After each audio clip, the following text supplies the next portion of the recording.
Well, several Bahamians have had to deal with the COVID-19 pandemic from other countries.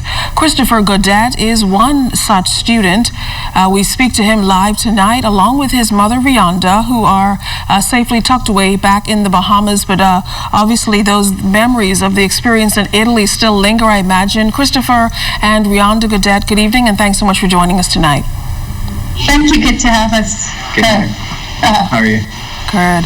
Well, I want to start with you, Christopher, and you're wearing that flag of Italy on your chest there. Tell me a little bit about your story and what your experience was like in Italy, which was the ground zero of COVID-19, and when and how you made it back home. We received notice of the virus spreading in Lombardy, which is Milan, Brescia, and Bergamo. And we had been assured that we'd be fairly safe in Rome. And that was maybe about 2 weeks before Italy officially went into red zone quarantine. And red zone quarantine is pretty much what we're doing right now, where you should only go shopping during allocated hours. You shouldn't leave your house necessarily. And the experience, it was a surreal one, being stuck in the house for long periods of time. All my colleagues, we're all soccer players, we're all very active. So for us, we found out that we couldn't go to the gym, we couldn't go to practice anymore, and we couldn't, practice together on our go to the futsal court and play together. It was, I was upset about it, but understanding about the virus, we made the best of it. We organized a little futsal league inside our house, but we kept aware of it, and I think we all handled the situation fairly well. Well, Mom, Rionda Godet's, how worried were you, how alarmed were you when you started to hear the reports coming out of Italy and worked feverishly? I spoke to your husband, Dion, our colleague here, about the roller coaster he went through just to get a safe passage back here to the Bahamas. Well, to be honest, I have full confidence in my son, Christopher. He's a sharp thinker. He's very, very strong. So I didn't have any concerns for him per se as an individual, being fearful from that aspect. But the nurturing side of the mothering came in. And when my husband gave me alerts about, the Bahamas was closing its borders in terms of access to the island, we figured, well, you know what? We have better control over what we can do from this standpoint.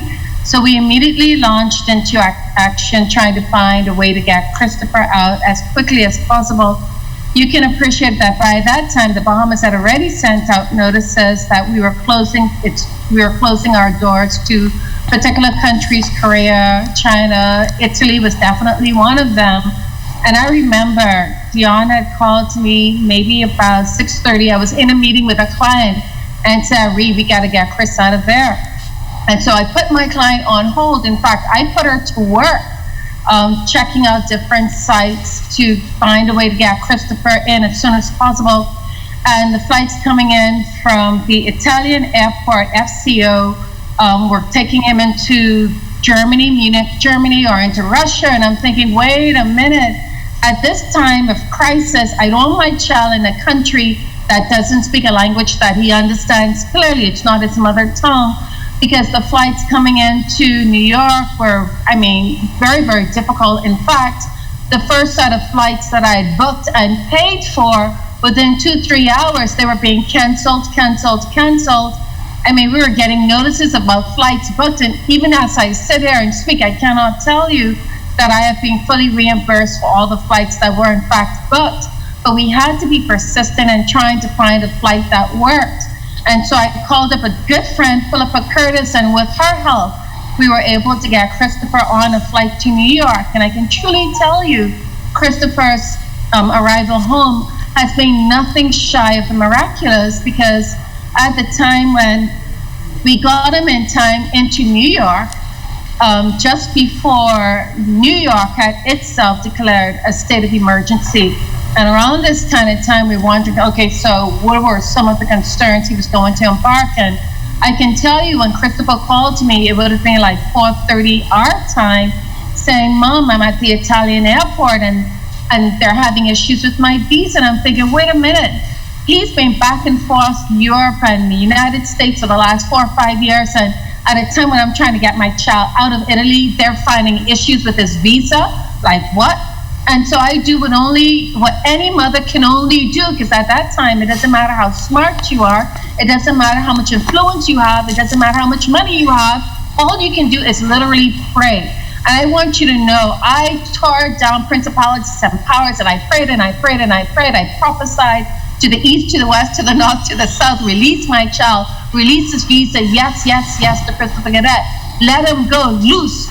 Boy, listen here, I went to some serious prayer, and thanks be to God, Christopher was able to get into New York, safe and sound.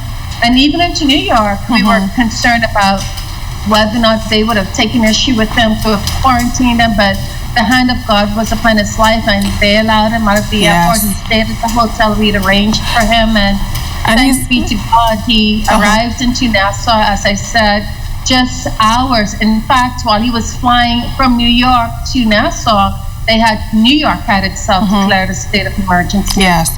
Well, he got back home safe and sound, thankfully.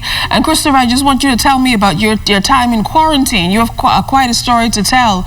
According to your dad, you were in quarantine and your family wasn't able to make contact with you in terms of knowing exactly where you were. That's correct. I don't really say there's much of a story to tell. But yeah, for 14 days, when they say is the most likely time of seeing the COVID-19 symptom, I was put in a room by myself, and I was treated quite well. I was tested daily to ensure I didn't have symptoms, and it was awkward, of course. You know, I'm not used to just being confined to a room where I can't be active, but I can say I made the most out of it. All right. And very quickly, what do you think that return to Italy will be like for you? Of course, no one knows when that will be, considering the circumstances. I can't give a date. I'm still speaking with representatives from the school and from the team I play with there, but for the moment, all I can really say is si forte, si coraggioso, si bello, forza Italia. Be strong, be brave, be beautiful, strength Italy. All right. That's a perfect note to end on. Thank you very much, Christopher and Rianda Godet. Thanks so much for talking with us tonight. Thank you.